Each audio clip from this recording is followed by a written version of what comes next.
Kedves kollégák, kedves gyógytornász hallgatók! Ezt a videót azért készítjük nektek, hogy egy kicsit jobban megismerkedhessetek a biomechanikai tapinggel, illetve a Dynamic Tape alapanyagával.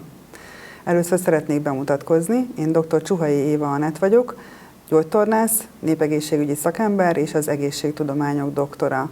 Főállásban a Debreceni Egyetemen oktatok, emellett pedig a Dynamic Tape magyarországi képviselője vagyok, és 2016 óta tartok tanfolyamokat gyógytornászok és orvosok számára. Szeretném bemutatni kolléganőmet, Bán Posta Saroltot. Kérlek, mondj egy pár szót magadról. Sziasztok, Bán Posta Sarolt vagyok, gyógytornász és gyógymasször, jelenleg pedig a Debreceni Kézilabda Akadémiának vagyok a vezető gyógytornásza. Munkánk során és a hétköznapjaink során nagyon-nagyon sok kérdéssel találkozunk.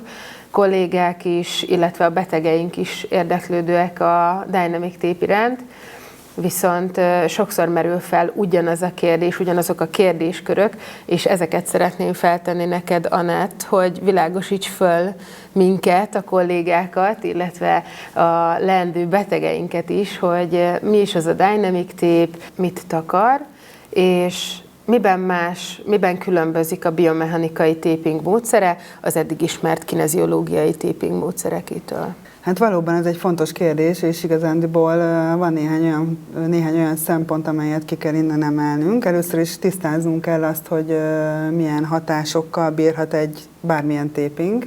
Lehet biomechanikai és neurofiziológiai hatása is. A kineziológiai tapasznak jellemzően neurofiziológiai hatása van, nyilván attól függően, hogy milyen módon alkalmazzuk. A neurofiziológiai hatás az a motoros kontrollt segíti, az a propriocepciót javítja, az a fájdalomra van hatása, de az idegrendszeri input útján. A biomechanikai taping pedig teljesen más hatással bír, hiszen képes oszteokinematikus, nagy mozgásokat létrehozni, vagy akár artrokinematikus mozgásokat is létrehozni, módosítani, facilitálni, vagy akár fékezni, amelyhez szükséges egy jelentős mértékű mechanikai erőkifejtő képesség. Tehát a biomechanikai taping ebben döntően különbözik a kineziológiai tapaszolástól, vagy tapaszoktól. Tehát most azt mondtad, hogy biomechanikai tapingnek erősebb anyaga van, mint az eddig ismert kineziológiai tapaszok? Mivel az alapanyaga teljesen más, így egyértelműen más fizikai tulajdonságokkal is bír. Ugye a kineziológiai tapaszok pamutból készültek. Ugyan rugalmasak, de nincsen igazándiból mérhető húzóerejük. Ezt majd a későbbiek folyamán látni fogjátok, amikor is egy videóban mutatjuk be a különböző tépek húzóerejét egy erőmérő készülékkel megmérve, amely validan tudja mutatni azt, hogy milyen erőkifejtésre képes egy tép. Fontos azt meghatároznunk, hogy miért jött létre a biomechanikai tép, miért jött létre a Dynamic Tape alapanyaga, miért fejlesztette ki ezt Ryan Kendrick ausztrál gyógytornász. Nem volt megelégedve azzal a hatásmechanizmussal, vagy kevésnek érezte azt a hatásmechanizmust, amit a kineziológiai tapaszok tudnak nyújtani. Ugye a kineziológiai tép hogyan tudja a fájdalmat csökkenteni? Egy taktilis input útján, amelyet a bőrön fejt ki. Bármilyen bőrre kifejtett inger egyébként ezt a hatást létrehozza, hiszen a Melzack-Wall-féle kapukontroll teória alapján gyakorlatilag leszorítja a fájdalom ingerületét az idegpályáról. Az a külső inger, az a taktilis inger, amelyet a tép okoz a bőrfelszínen. Ezt egyébként a Dynamic Tape is képes létrehozni, de emellett viszont olyan jelentős mértékű mechanikai erőhatásokkal bír, amelyeket a kineziológiai tapaszt nem tudja létrehozni. Nézzétek meg erről az erőmérővel készült videónkat. Fontos eszközünk az erőmérő készülék, amellyel be tudjuk nektek mutatni azt, hogy milyen mértékű húzóerővel rendelkezik a kineziológiai tapasz, illetve a Dynamic Tape különböző erősségű tapaszai. Úgyhogy gyertek és nézzétek meg, hogy milyen erőket tudunk mérni a tépek megnyújtása során. Azt érdemes megfigyelni, hogy hány centiméterre kell megnyújtanom ahhoz a kineziotépet, hogy bármilyen mértékű ellenállást tudjunk mérni. Ezen a kijelzőn 1 kg-tól tud egyébként mérni, úgyhogy akkor fogtok látni értéket, hogyha az 1 kg-os ellenállást eléri a tép. Na, mert nézzük a nyújtást akkor. 5 cm-t nyújtottam körülbelül rajta, amikor 1 kg-os ellenállás mutat. Nézzük meg még egyszer.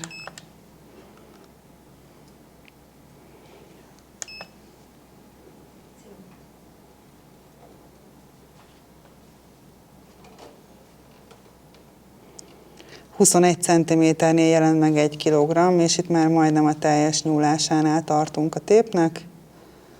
24 cm-nél 1,3 kg-ot mutat. Itt elértem a tép rigid végpontját, innen tovább nem tudom nyújtani. A következő tép a Dynamic Tape Power Band tépje, amely kb. Dupla olyan erős, mint a hagyományos Dynamic Tape. Nézzük meg, milyen erőt képvisel.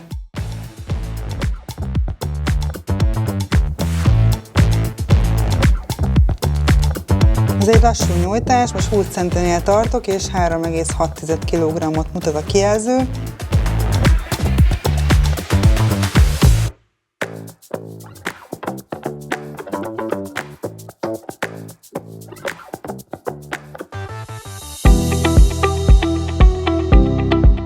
Ugye említetted azt, hogy a biomechanikai tép erősebb, mint a kineziológiai tép. Hogyan lett ez az anyag erősebb? Változtattak-e az anyag összetételén, ragasztóanyagán? Mitől lett másabb ez az anyag, mint a kineziológiai tép? Nagyon jó a kérdés. Beszélgessünk egy picit akkor az alapanyagokról, mert nagyon fontos, hiszen a fizikai erőhatásokat pont az alapanyag fogja befolyásolni. A kineziológiai tapaszok azok ugye pamutból készülnek, rugalmasak, egyik-másik jobban rugalmas, attól függően, hogy melyik gyártótermékét választjuk. De egy biztos, pamutból készült, amelynek speciális tulajdonságai vannak, például nem vízálló. A Dynamic Tape alapanyaga pedig vízálló, mindjárt mutatni fogom, hogy milyen anyagokból készült. Szóval ennek a pamutanyagnak van egy olyan tulajdonsága, hogy egy bizonyos ponton túl nem nyújtható tovább, tehát van egy rigid végpontja, ez a rigid végpontot elérve, ez egy teljesen merev tépé válik, tehát nem lesz további rugalmassága.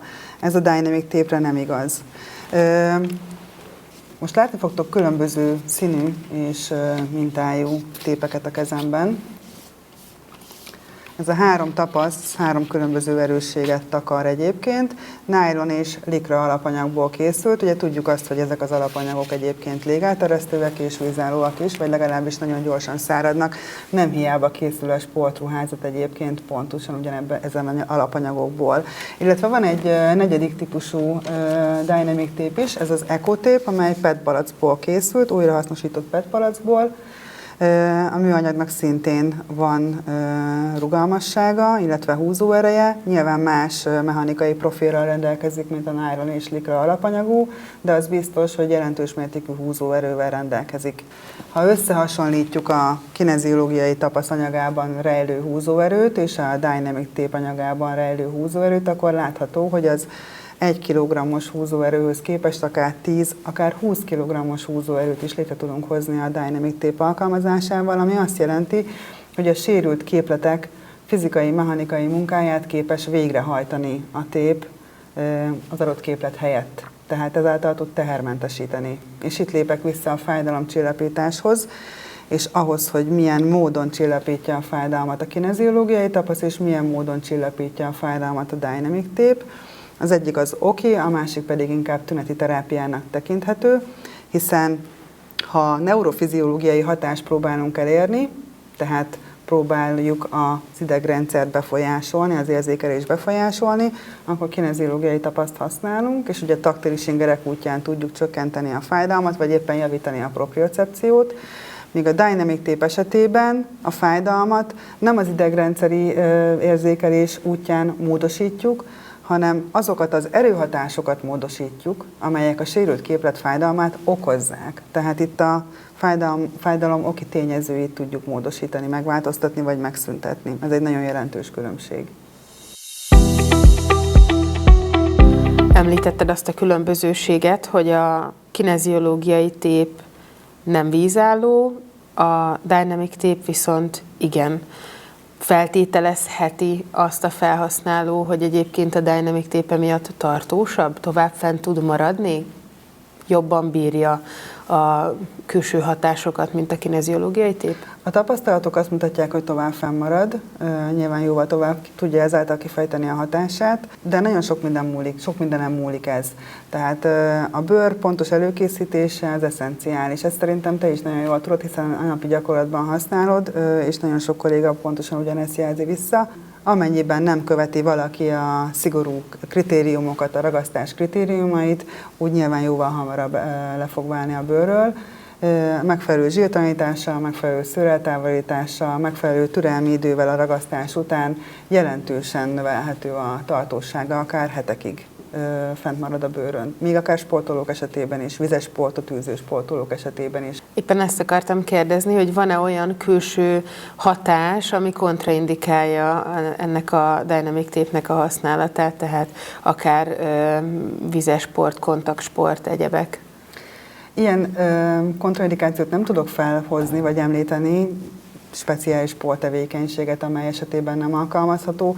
Nyilván vannak olyan állapotok, amikor nem alkalmazható, ez például egy perifériás neuropátia, mondjuk diabétesz esetén, vagy egy papírszáraz, vékony, idős bőr, amely nagyon mobilis, nagyon ráncolódik, vagy esetenként előfordult olyan, hogy problémát okozott a bőrön a lágy részek rugalmassága, kötőszöveti lazaság például, de ezeket a kondíciókat a tanfolyamokon egyébként részletesen átvesszük, és megtanuljuk, hogy ilyen esetekben hogyan alkalmazható. Ha már a felhasználhatóságnál járunk, ugye azért már most a mi szakmánk is egy picit specializálódik szakterületekre. Vannak olyan szakterületek, ahol nem tudjuk használni ezt a technikát, vagy ahol kifejezetten arra az adott szakterületre van specifikálva az eszköz. Tehát gondolok arra, hogy például gyerekeknél lehet-e alkalmazni, időseknél lehet-e alkalmazni. Lehet alkalmazni gyerekeknél, akár csecsemőknél is.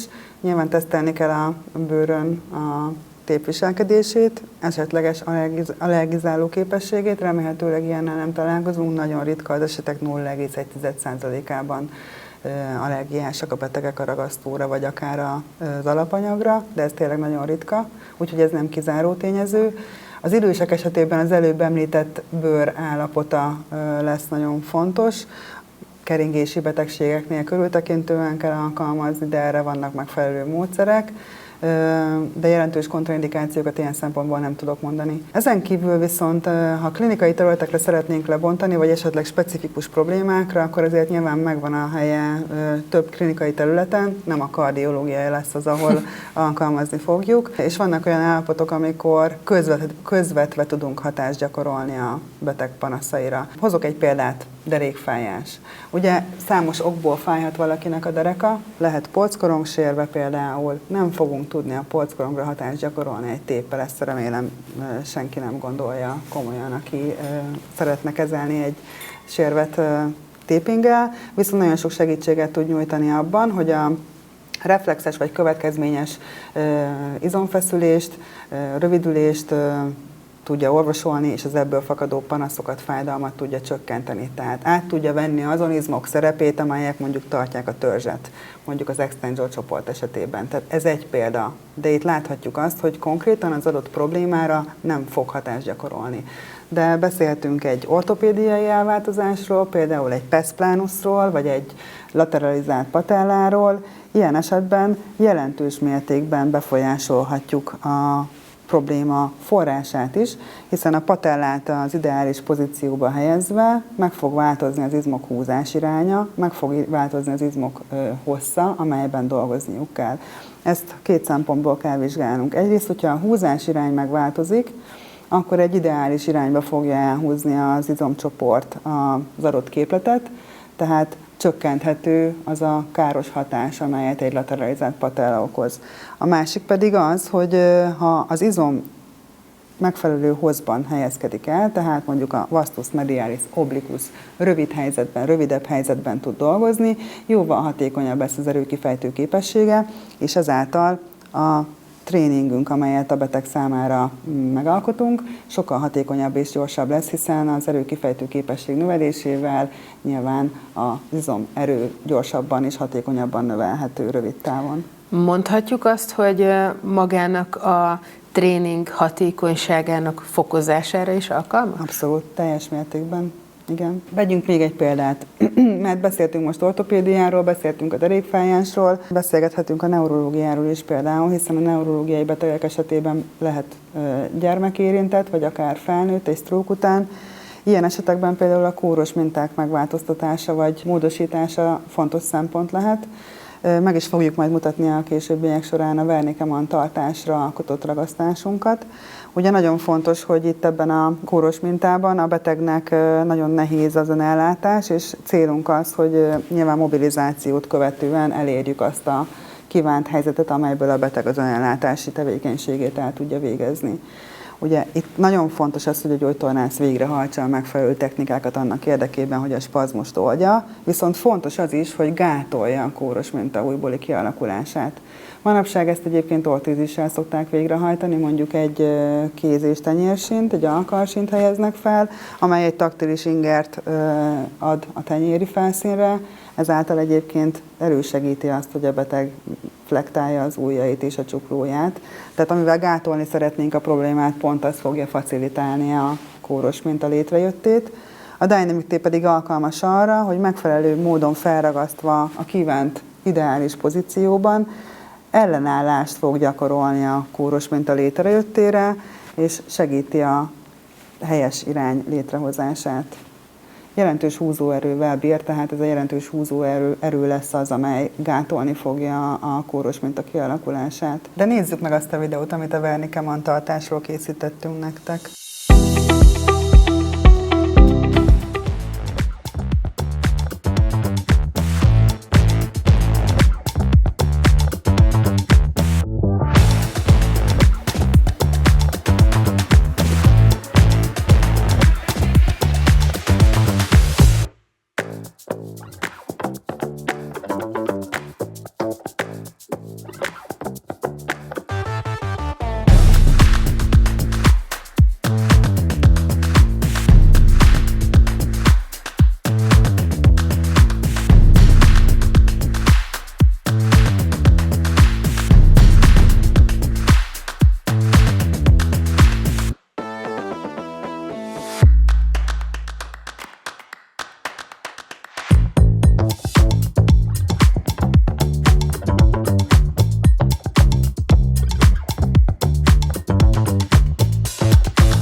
Ugye azt mondtad itt a Wernicke-Mann tartással kapcsolatban, hogy képes a Dynamic Tape mondhatni a megfelelő helyzetbe húzni az izületet.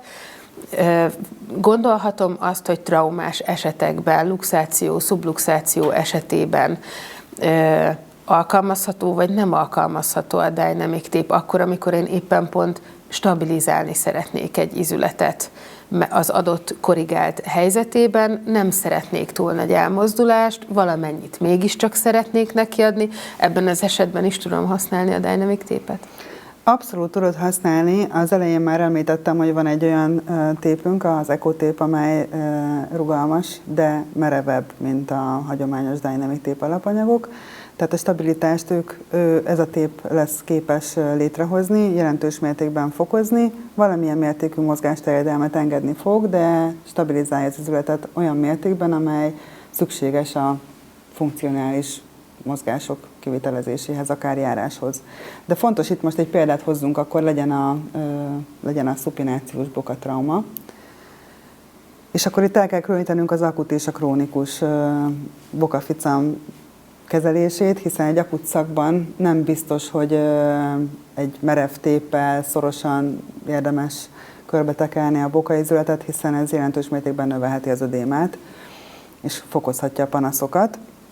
Tehát ilyen esetben más típusú taping applikációt kell megkreálni, megalkotni, viszont hogyha szeretnénk a stabilitást fokozni, akkor mindenképpen az erősebb EcoTape-et kell, hogy alkalmazzuk, amely kellőképpen rigid ahhoz, hogy stabilan tartsa az izületet, és biztonsággal tudjon a beteg közlekedni az alsó végtagjával. Ehhez kapcsolódóan nézzük a szupinációs bokatrauma applikációját. Jó, tehát egy bokaficamnak a ragasztását fogjuk nézni, mondjuk képzeljük el a talofibuláre anteriust, mondjuk a talofibuláre posteriust, illetve a calcaneofibulárét. Rövid helyzet ennek dorzálflexió, everzió, rövid helyzet ennek everzió, rövid helyzet ennek plantarflexió, everzió. Mérem a szalagot, hogy mennyi kell, utána fogom vágni, meg le fogom kerekíteni. Ezt a mérést meg lehet amúgy nézni.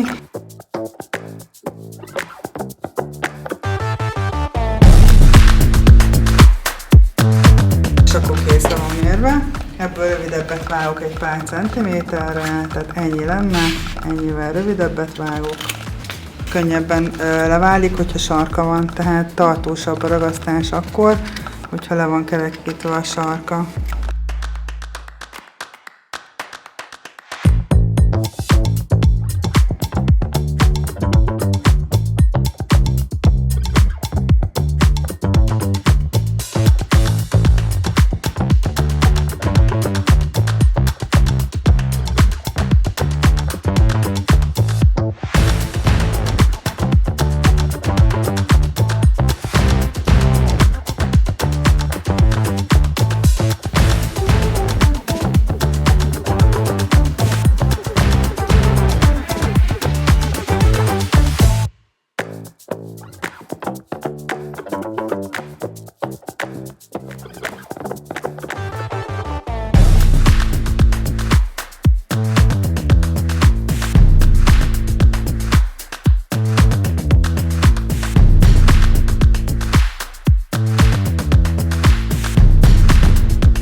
Mondtad, hogy az adott állapotnak megfelelően kell megalkotni az adott mintát.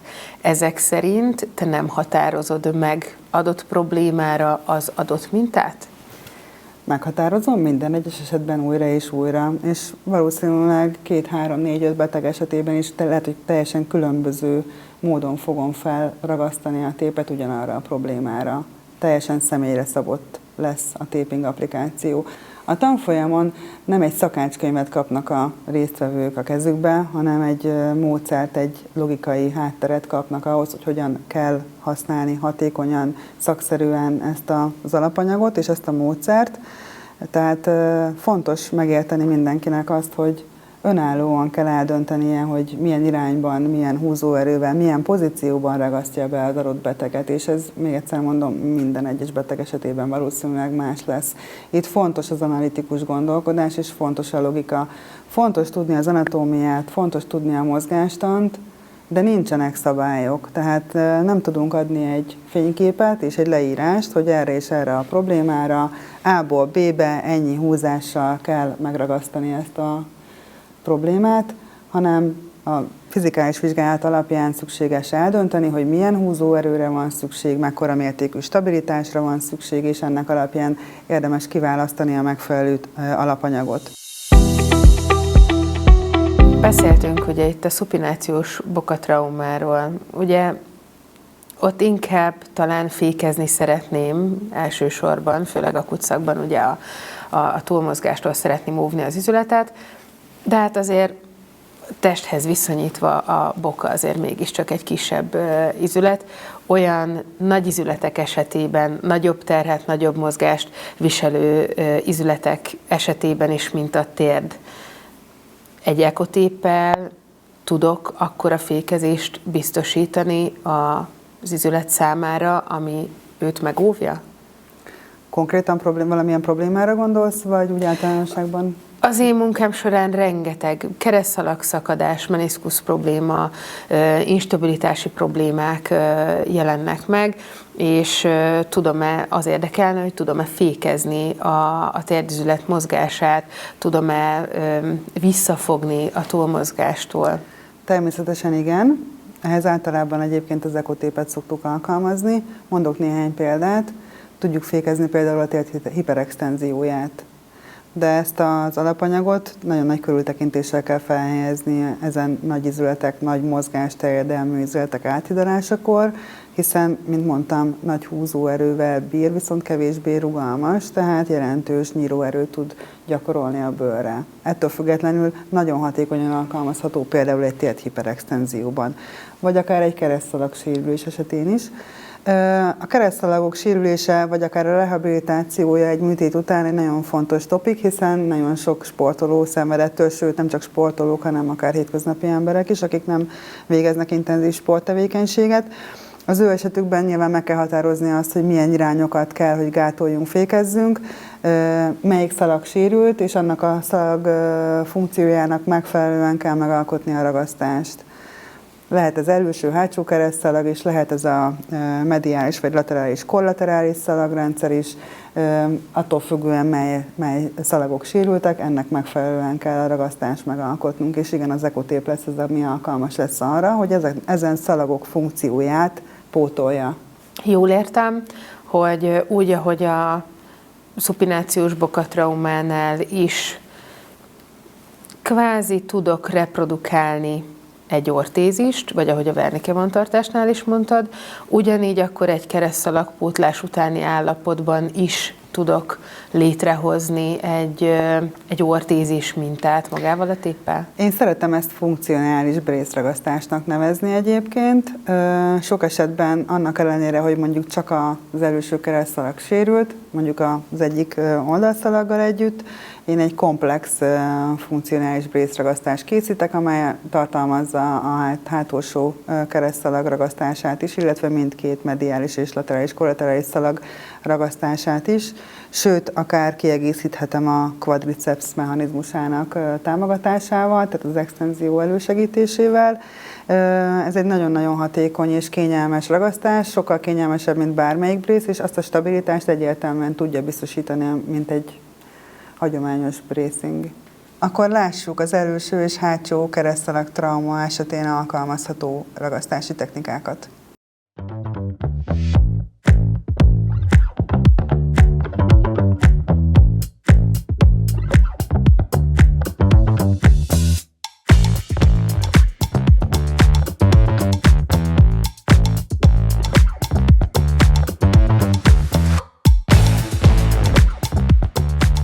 Tehát van egy ACL-ünk és van egy PCL-ünk, az ACL tibia anterior, illetve a femur posterior irányú mozgását fogja, míg a PCL a tibia posterior, illetve a femur anterior irányú mozgását korlátozza.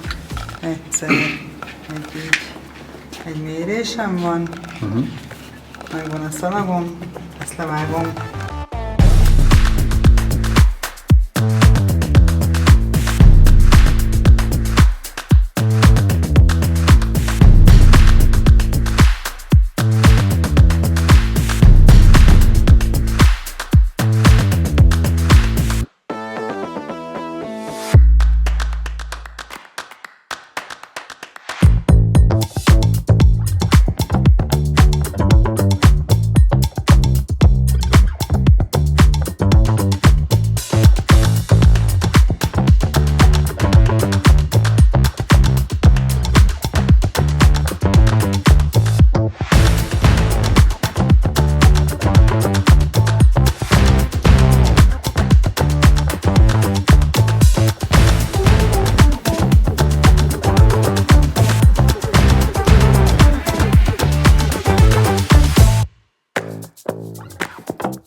Felhívtad a figyelmet arra, hogy ekotép esetében ugye túl erős az anyag, hatalmas nyíróerőt tud gyakorolni a bőrre. Olyan izület esetében, mint mondjuk a váll problémáinak kezelésekor alkalmazhatom-e az ekotépet? Van egy válficama valakinek, mondjuk egy anterior irányú ficam történt. Nyilvánvaló, hogy lesz egy fokozatos visszatérése a teljes funkcionalitás irányába a betegnek a rehabilitáció során, és az első szakaszban több mozgásirányt is tiltani fogunk.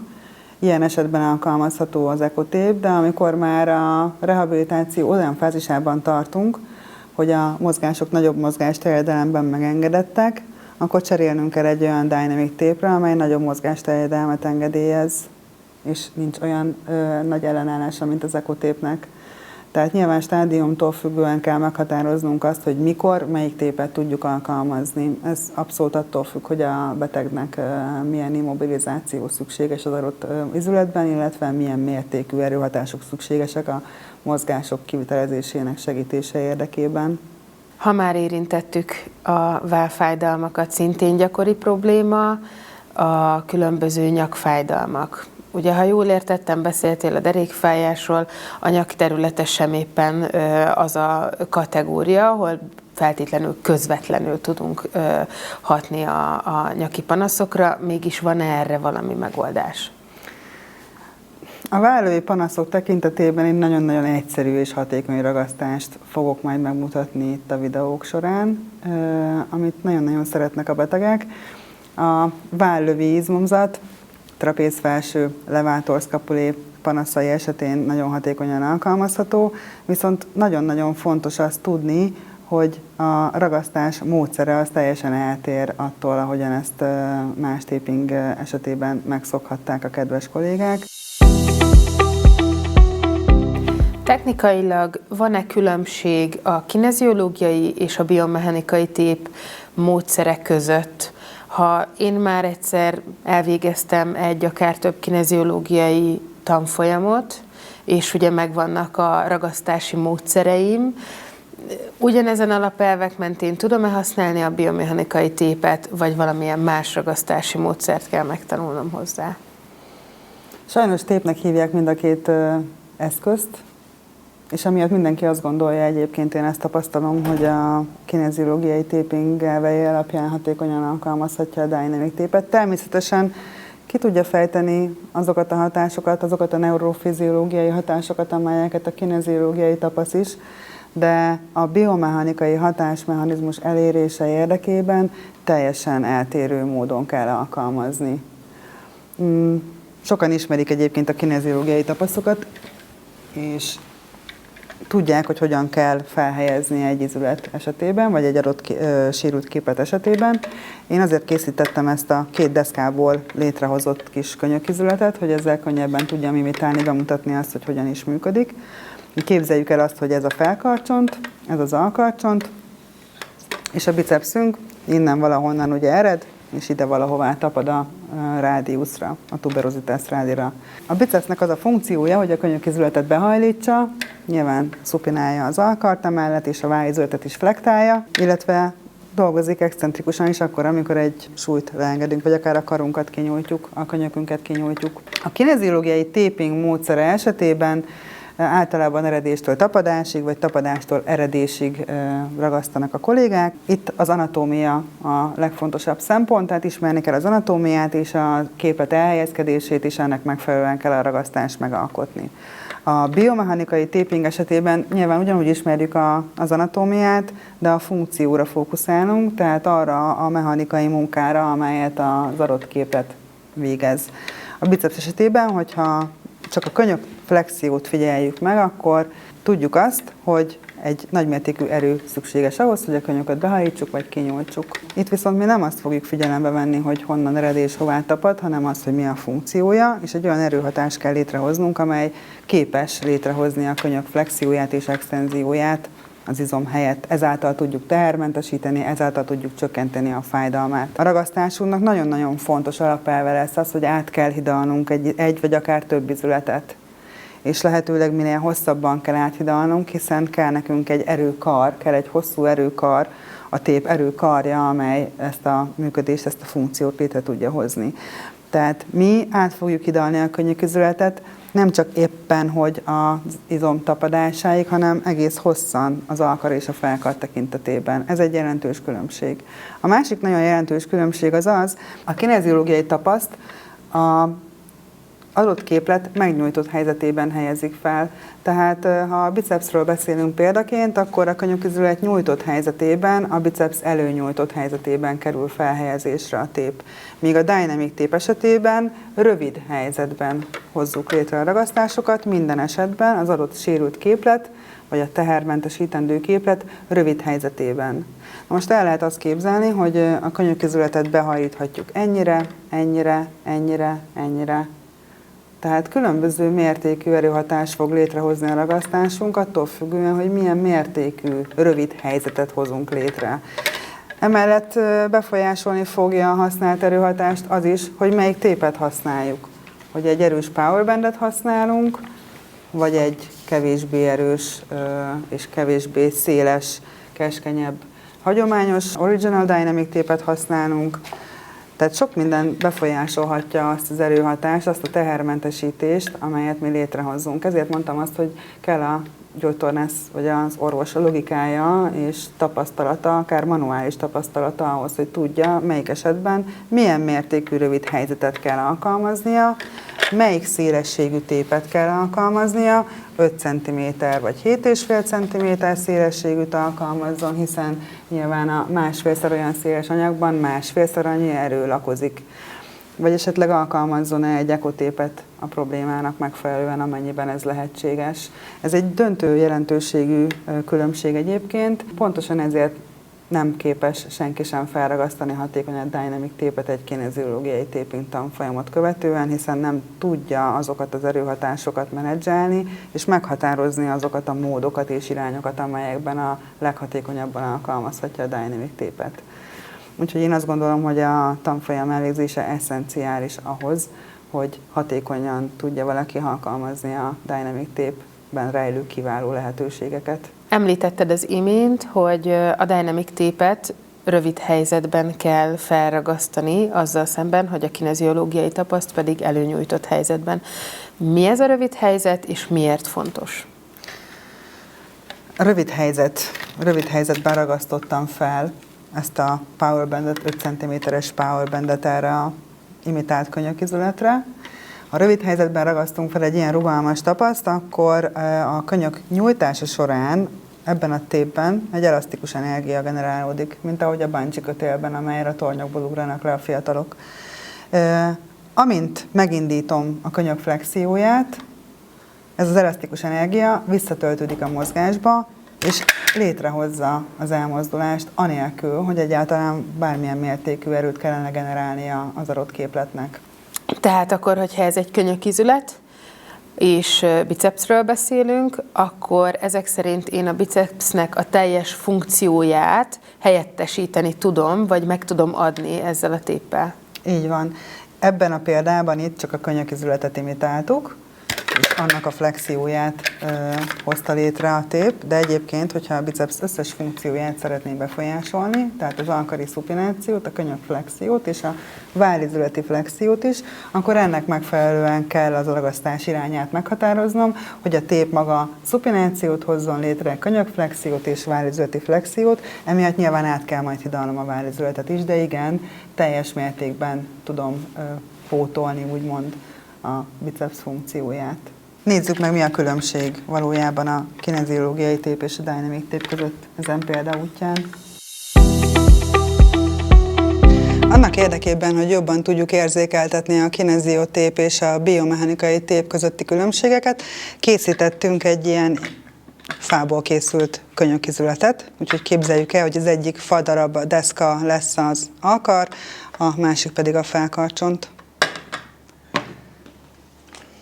Ugye a kineziológiai tapaszokat úgy kell használni, hogy jellemzően eledéstől tapadásig, vagy fordítva ragasztjuk fel. Képzeljük el, hogy itt helyezkedik el a biceps, amely egészen közel tapad a izülethez, úgyhogy körülbelül hasonló módon fogom elhelyezni.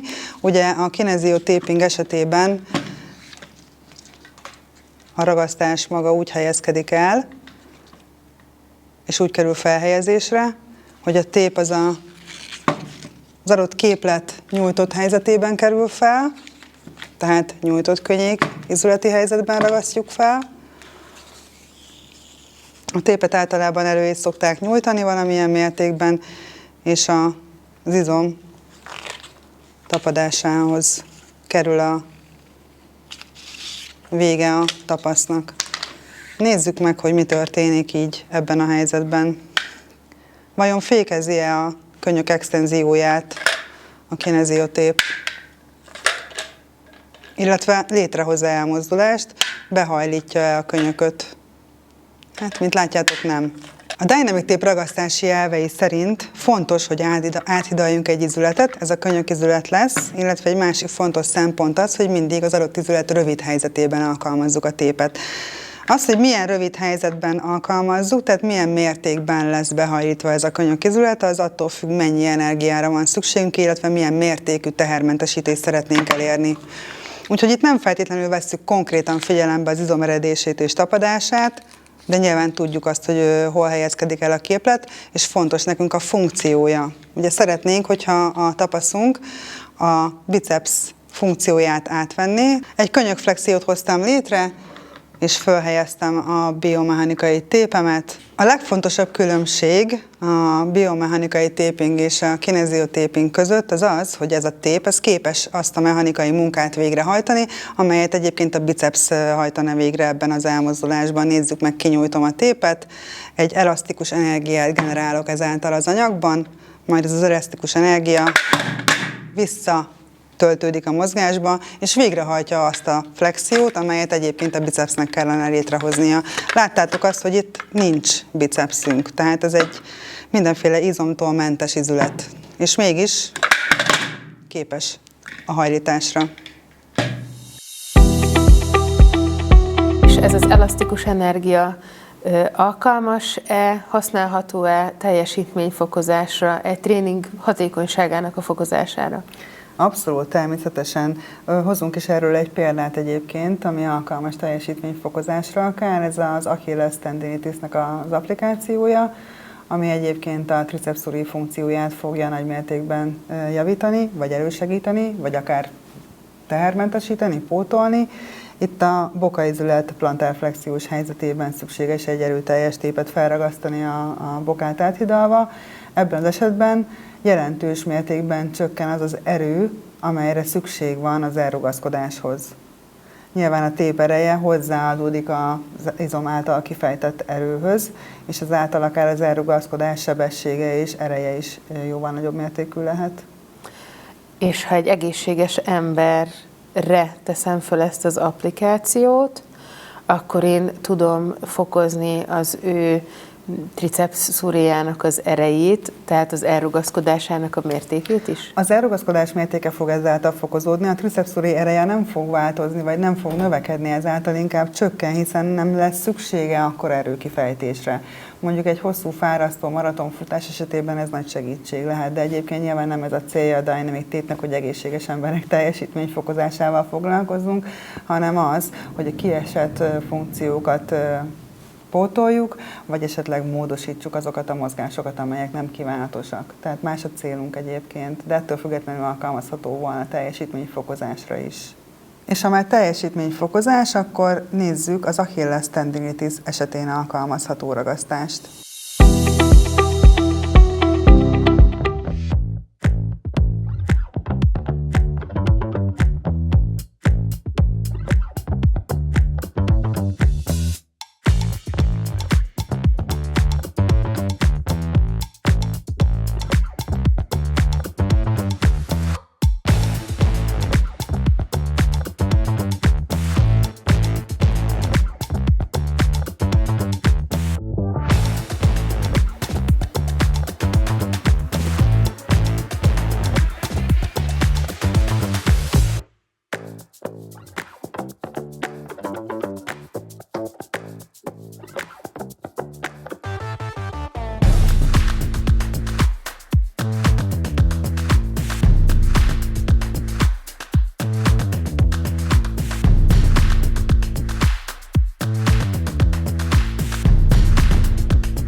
Beszéltünk arról, hogy kineziológiai tanfolyami végzettséggel nem tudjuk alkalmazni ezt a technikát, tehát mindenféleképpen az alkalmazáshoz szükséges részt venni egy biomechanikai taping tanfolyamon. Kik vehetnek részt ezen a tanfolyamon, milyen előfeltétel szükséges hozzá?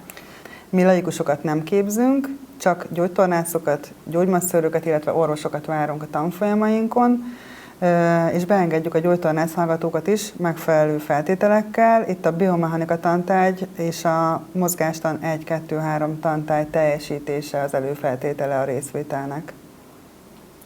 Ehhez kapcsolódva, ha valaki részt vesz a tanfolyamon, ugye beszéltük, hogy nem szakácskönyvet biztosítasz a résztvevők számára, mégis kapnak-e valamilyen segédanyagot, segédletet, hogy a tanfolyam elvégzése után is legyen valami kis mankó a kezükbe a megfelelő technikai alkalmazásra?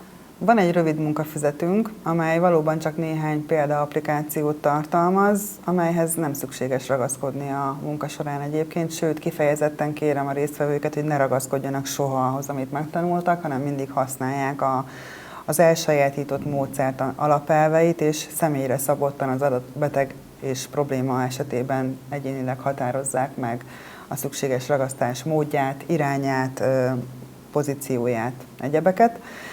Emellett a munkafüzet mellett egyébként minden résztvevő hozzáférést kap ingyenesen egy $180 értékű, egyébként angol nyelvű online kurzushoz, amelyet személyesen Ryan Kendrick rögzített a résztvevőink számára, amelyben számtalan applikációt tudnak végignézni újra és újra, olyan applikációkat is, amelyeket mondjuk a kurzus során nem próbáltak ki. Ki az a Ryan Kendrick? Ryan Kendrick az a gyógytornász, aki feleségével, Eva Kendrickkel a Dynamic Tape alapanyagát kifejlesztette, és a biomechanikai taping módszertanának atya. Ha szeretnétek rólunk többet megtudni, vagy akár Ryan Kendrickről, a Dynamic Tape és a biomechanikai taping fejlesztőjéről, honlapunkon bővebb információt is találtok.